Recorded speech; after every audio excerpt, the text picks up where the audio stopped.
Struggle makes you. If it's handed to you, you're not gonna appreciate it. You're not gonna work hard or strive for it. And I want that to be instilled in the generations that come after me.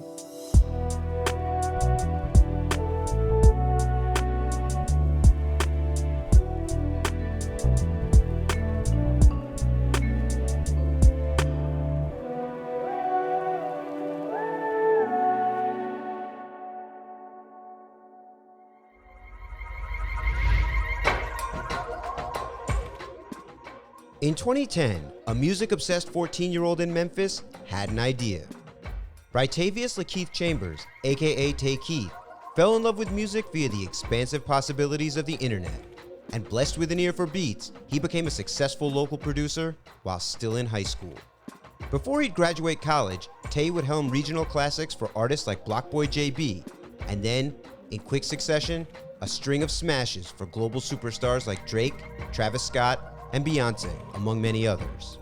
5 years later, the hits keep coming, most recently with 21 Savage and Drake, and Tay has started a prodigious journey into entrepreneurship and investment. And it all started with one idea.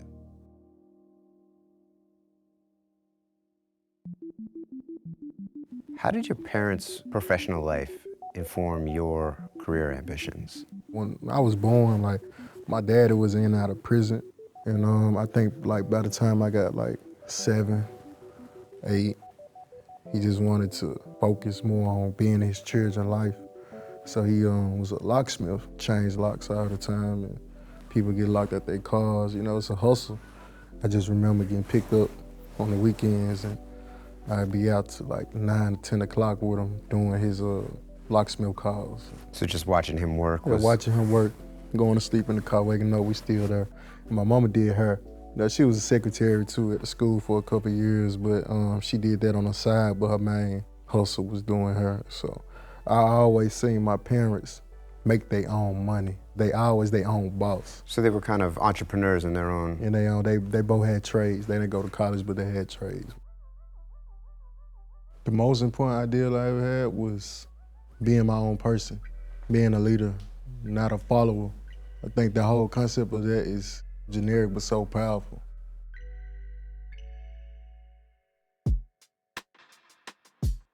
Was there anyone around you that was in sort of more creative fields?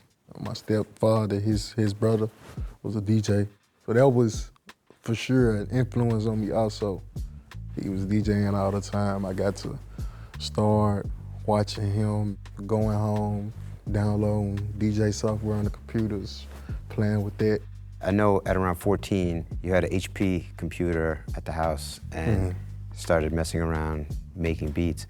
What was the inspiration that made you really start putting stuff together yourself? I had an iPod, you know, like an iPod Nano. I had that, and I had some headphones, and just fell in love with music. Like, I was at the age where it was beyond CDs. It was you download music. So just having the access to music, you know, made me love it more. Me listening to a lot of upcoming artists, the newest music from the biggest artists, it just kind of influenced me to make it myself.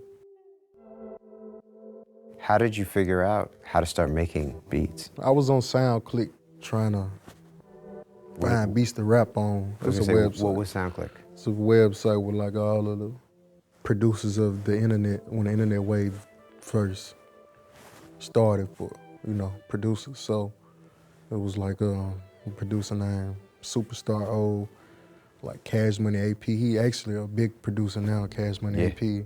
Johnny Giuliotto, that's a notable person too. So, you know, listening to their beats, you know, me downloading them, trying to freestyle on them and shit. I was like, you know, it went from recording on them, just playing, to me like being, maybe I need to start my own SoundClick page. What was your process of figuring all of that stuff out and then figuring out how to then make it your own? It was kind of like a no-brainer for me to start making music. It just was, I guess, like the good ear for music to help me. But finding my sound, like, was, I feel like, the hardest part that a lot of producers might struggle with. Just finding that niche of like, I wanted to be known as a big Memphis producer. So I took from what I learned and listened to as a Memphis child growing up. People would think it was the tag that got people to realize who I was, but before I had the tag, it was my beats, the sound of my beats that had that consistency and my sound that people caught on to. Even when I was making music with BlocBoy and Key Glock in high school, people knew my sound. It stood out so much that everybody wanted it, all the local artists wanted it. You mentioned that you were trying to rap at one point. Mm-hmm. What caused you to pivot to just focusing on the production and moving away from trying to be an artist yourself? Because that was the time you wasn't making money off putting music out. It was like Spinrilla, Dat Piff, live mixtapes, all those websites where you download music. It wasn't anything you could make money off or monetize through those websites. So I started putting them on YouTube. There's this thing called Google AdSense, where basically you will put some on YouTube, go through the process of trying to monetize it. And then get the search algorithm going and Put every artist's name you could think of in the description. And then you start getting these little checks from Google from the AdSense. Yeah. And how big are the checks? $100, $200, $150. You had to reach the threshold of $100. I'll never forget that. You had to make $100 just to get paid for that month. If you didn't make $100, it rolled over to the next month. So I bought my first laptop from a pawn shop.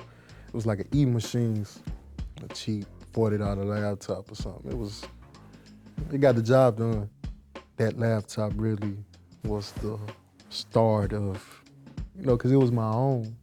I bought it with my hard-earned money off of putting beats on YouTube.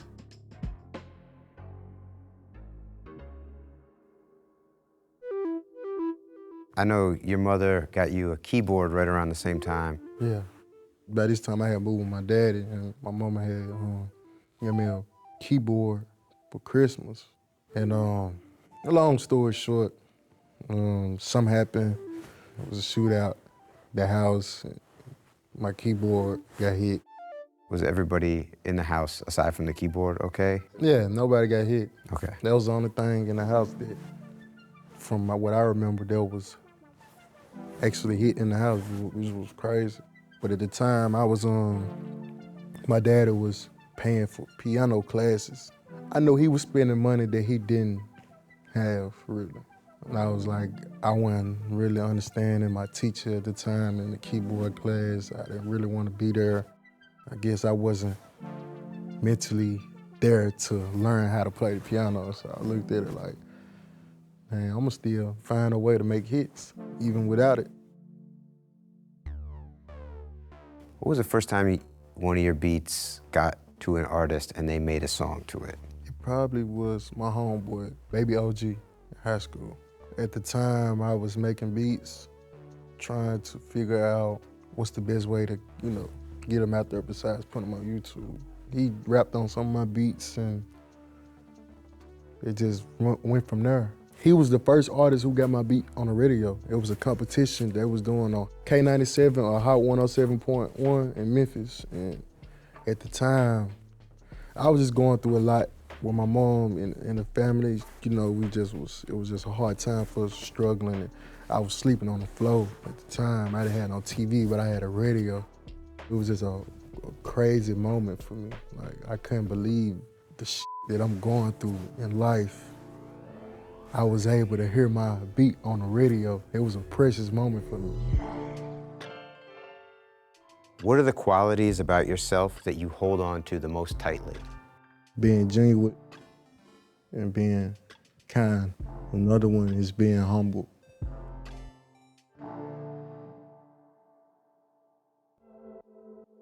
How did you start networking and getting your beats out and working with other local artists?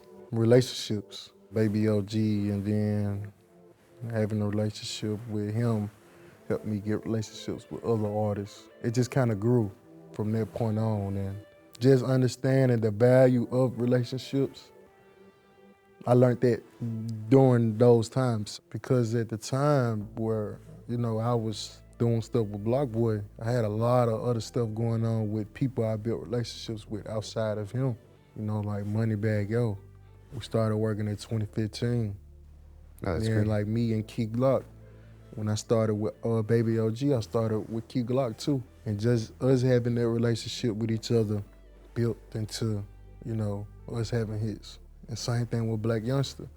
One of the people I feel like I owe, a lot of loyalty to, because he believed in me to the point where he was introducing me to a lot of the artists and producers that I was looking up to or wanted to work to at the time. I understand he also gave you some very consequential advice in those early days. Can you tell me a little bit about that? If I didn't like somebody, tell them personally I didn't like them. Maybe y'all can resolve it, maybe not. But if you not man enough to tell them that, then you shouldn't tell nobody else, because you don't know what you sabotage in telling somebody else. That's something he taught me that I just really stand with and believe in, and see how much it has helped me in my career. By the time you graduate high school, you got a bunch of placements, you're working the local scene, you're finding your own voice and your sound. Why go to college? For one, I got to a point where I feel like I was getting too consumed around my environment. I had the opportunity, I had a good ACT score. So I knew I was able to get accepted to pretty much any college in Tennessee. So I had something to look forward to, unlike a lot of people who I was, around and kicking it with. They didn't have the aspiration or goals or drive or dreams. So that was my mindset. I had to get away from the negative. With his name bubbling in Memphis, Tay set off for college at Middle Tennessee State. By his senior year, he'd have a Billboard Top 10 single under his belt, with a placement on Travis Scott's era-defining Sicko Mode on the way. But despite an exploding career, his mother's fight with mental illness would present Tay with a new set of challenges that he'd have to overcome outside of music.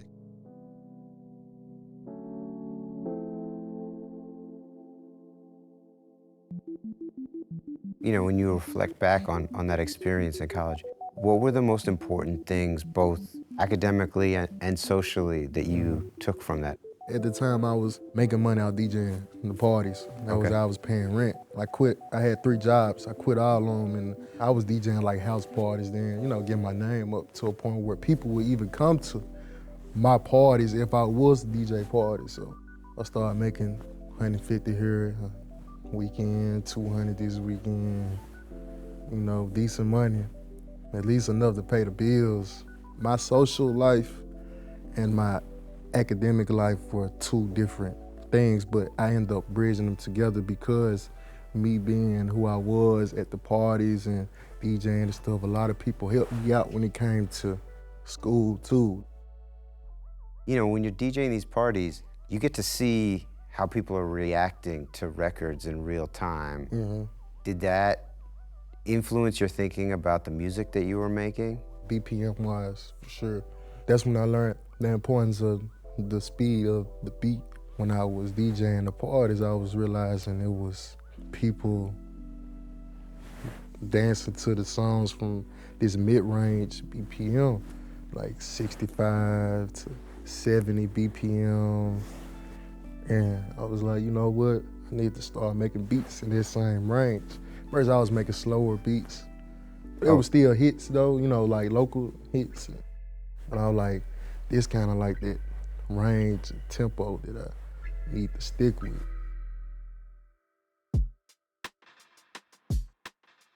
You met your manager in college? Yeah, we was throwing the parties and I wanted him to throw parties with us, so I brought him along and he started doing graphics and photography and videos and all that, and I just seen him being way more useful than just that. So he started trying to help me with my career by selling the ideal of me being bigger than who I was at the time And it started working. It was helping me. You know, we was making a lot of relationships, not just with artists, but with A&Rs who, you know, at the time would be some of the, like now would be some of the biggest A&Rs in the game, but then was just starting. Neither of you really had any experience within the industry or within music like that, obviously outside of making it. That's what make our story so unique, because we didn't go to school for this, we didn't do internships for this, we didn't do training for this, we just did it and it's working, and now people admire us to the point where they're willing to put their career in our hands, and people want him to manage and A&R, and they want me to executive produce and all this. I don't know music. I don't know how to read music. He don't know how to professionally manage or A&R. It's just something we just started doing and it just worked. I don't believe in luck necessarily. I believe in faith and blessings. So I feel like when it comes to luck, I wouldn't necessarily feel like it played anything in my success or career. 2015, you're still very, very local. By 2016, you're starting to get placements that are on streaming apps and, you know, with artists that are signed to real labels. By 2018, you have #1 song in the country. When you think about that path, what were the key moments that changed everything along that? When I first got my BMI check, there was some real money. When you say a decent amount of money, what's the ballpark? Couple thousand. Okay. Yeah, so I'm like, I could have been getting this money, you know. I'm like, what I'm doing wrong if I'm, you know, focusing on, I guess, like DJing too much or whatnot, DJing money, which was cool, it was a living, but I'm like, I need to go more all in and making music. So it kind of put me in a mindset of going a little bit harder. December 31st, 2017, did you have any idea what the next 365 days were gonna look like? That was one of the best Christmas of my life because Rover had just went viral right after shoot. BlocBoy was on fire. We were having phone calls with some of the biggest people in the industry. I think around the time Drake had just hit us up. The new year, I'm looking like, man, something to, you know, break through. Like, I just didn't know to this extent. I didn't realize it would be this big, but I'm like, man, I know I'm gonna damn to make a real hit next year. In that year, you get the opportunity to be in the studio and to work with these legends that you looked up to. What were the things you were learning, and how was it changing your thought process about your own work as you move forward? I was able to work with, like, you know, my idols, like people who I was looking up to in the music industry, and that was the greatest part of it all. You know, I had always been listening to Drake, I had always been listening to Lil Wayne, I had always been listening to the list goes on. Whether it's on the rap side or on the production side, one of the big innovations that I've seen over the last 20 years in hip-hop is people letting go of the competition and embracing the collaboration and understanding all boats can rise together. Drake is a good example of it because he took that idea and just created an avenue for so many artists he put on. He see an artist that might be coming up back in the day, a big successful artist be like, nah, they competition. He the type of person, he gonna embrace them, do a song with them. I'm curious, I know, you know, Sicko Mode, you're one of several different producers on that record, and when those opportunities come up, how does that actually work? You know, I got this relationship with this producer. I want him to, you know, lay some keys down or whatever. You might bring this producer of yours that you got a good relationship in for the drums, and you might bring this producer who you've been working with, do post-production. Like, that's what, you know, a good artist nowadays, I feel like, will do. Something like Sicko Mode, Travis, probably, he hears your beat, he likes it, hears the Hit Boy part, figures out, works with Mike Dean on some bridges, how do I make these things work together? All of us are like, I'm pretty sure that was just strictly in-house because all of us are in cahoots with each other. Like, Did you get to hear the final product before it came out? it was like 2018, August. I think we had just went to Six Flags thing they had, and it had dropped, and I was like, damn, this the final product. I'm like, this crazy. We brought the song back like 10 times on the way home. I think my biggest advantage as a creator would be my perspective of life. I look at things from a way broader perspective.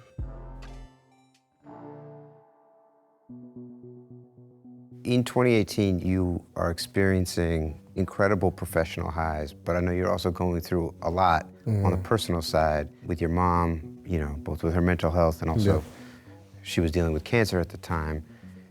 How did you manage to navigate dealing with your own mental health through all of that while also still trying to keep pushing your career forward? Right. So at the time I was dealing with that with my mom, it was like the beginning of my career, like that hype. So my mind wasn't always where I wanted to be at to enjoy the moment. How old were you when she was diagnosed with schizophrenia? I was 18, I was a freshman in college, and it was over a week course where I just knew something wasn't right, and then one day I just knew she wasn't gonna be the same ever since, and you know, they had to take her to mental hospital in Memphis, and you know, it was a course of treatment for a couple of weeks, and it just was the symptoms kept coming back, and it was just something that I had to get used to dealing with, like using my resources that I had, the money to be able to get lawyers to actually fight for the rights over her, get the conservatorship over her where I can get her treatment and help. And that process was so long and it was so much, and it just showed me like the corruption within like what was going on. And when I finally, you know, was at a place where I was able to get her under control and stuff, that's when we found out that she had cancer. So that went from, you know, us dealing with the mental health to the physical health, stage 3 cancer. It was Jesus. it was a year before she passed when we found out. So it was like the whole trajectory of our thinking or like how we was treating her had just shifted. Me dealing with that and still trying to keep a smile on my face when I'm doing interviews, and you know, it got to a point where I had stopped interviewing and I was, you know, I felt like I just had a lot of, I guess, negative thoughts. That is a huge amount for a young person, an 18-year-old, to have to deal with. It made me so strong though, you don't understand, like from the moment of me realizing that this could never be the same with my mama, like she was never the same person. In my mind and in my heart, like accepting that, like damn, like this crazy. It made me so much stronger to the moments where it was the last with her, like I'm just accepting. I feel like what helped me was, you know, family, of course, but also being vocal about it and talking about it and being comfortable making awareness of mental health and, you know, not just keeping it all in and letting it, you know, boil up. Nobody would never knew until like recently when I started talking about it. They didn't, you know, of course, like people in Memphis knew, people had their opinions about it. You know, I always was in defense mode about it, and people don't know how to deal with those issues when it comes to mentally ill people. But me expressing this, when people gonna see this or watch it, I'm gonna be helping them. That's enough to help me to know I'm helping somebody by letting them know they not alone with dealing with this. I know it's time to pivot when it starts to affect my mental health. You know, when some things you do that can't just be completed or done, when it starts to bother things like your sleeping pattern or you overanalyzing it too much in a negative point of view, that's when I know.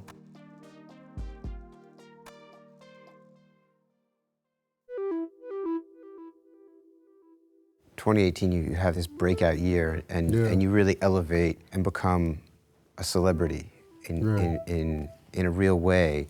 And all of a sudden, you know, with that comes scrutiny and everyone on the internet having an opinion about everything that you do while you're trying to deal with this privately, and no one having perspective on what you're juggling. You know, how did you sort of maintain through that?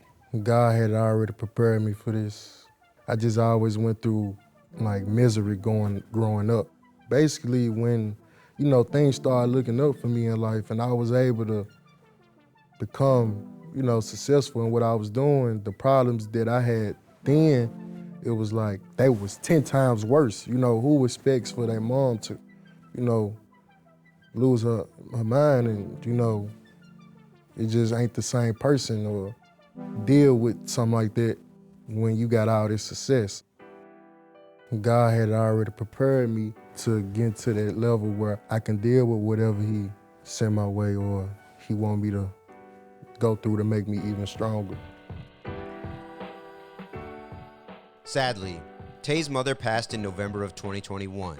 However, she lived to see both her son graduate college and craft a #1 record. And despite the overwhelming personal adversity, thanks to his ability to find common cause with musicians both established and on the rise, last year, Tay would will his career back to the top.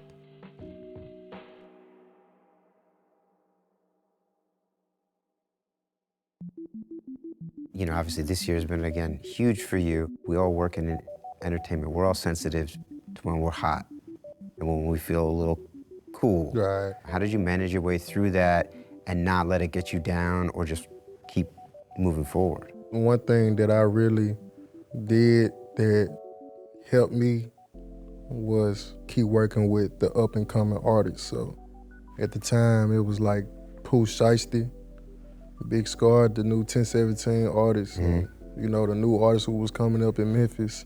Them realizing like, damn, this Tay Keith, but then me realizing like, damn, I gotta make some shake.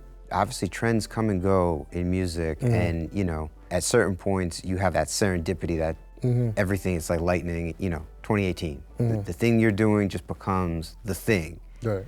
How do you predict or sort of think about, you know, maintaining your own relevance while still maintaining the integrity of the Tay Keith sound? There's two ways you can look at it. You collab with the most upcoming hyped artists, the newest artists, and bringing your sound to their sound, or it's also the producers. You know, that being said, like, it's a lot of new producers that come, like embracing them. All of the producers that came after me, I embraced them. I, you know what I'm saying, acknowledged them and gave them their flowers and worked with them and made songs with them. Like, that alone is like what keeps you relevant and also keeps your sound relevant too. You just gotta keep working, networking, understanding that there's new ways to come, embrace them and work with them. What is your process of discovery for finding new artists? YouTube, like YouTube where you find a lot of the new artists, you know, especially if you just let it play.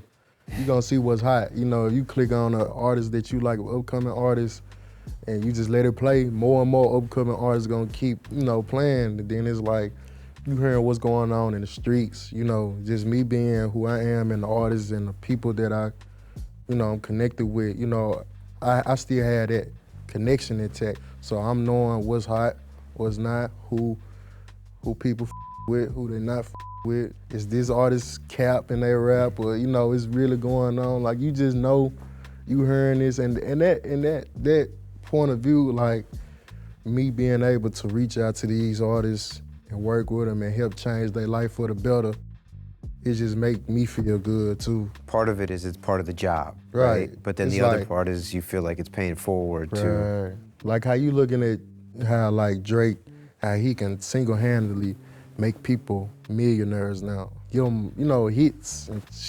Yeah. Like, almost like the same thing is happening for me and the artists that I've been helping. Like, you know, even the producers, like being able to change their life.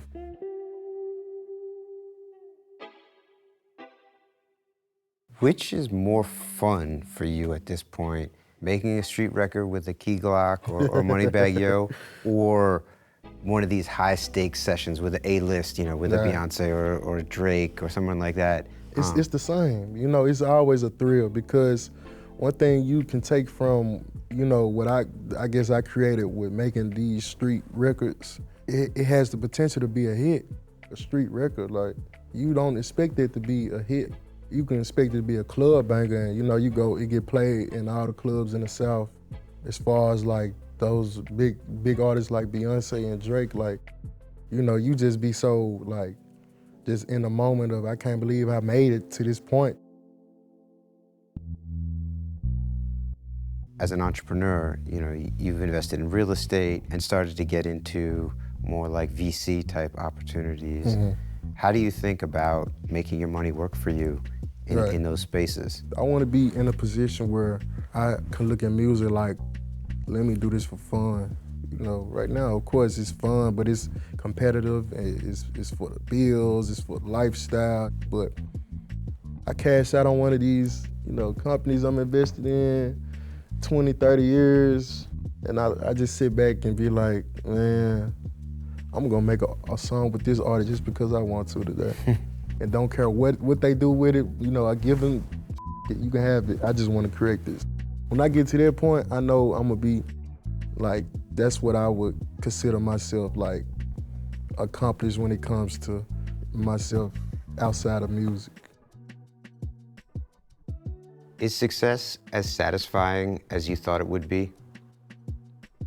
No.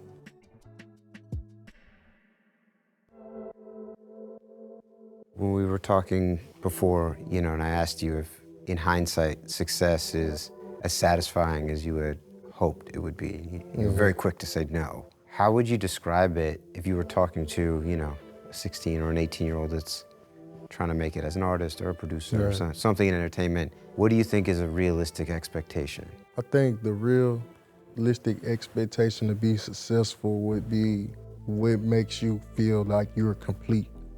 Like I said, somebody who graduated college might feel successful. Somebody who graduated high school might feel like they're successful.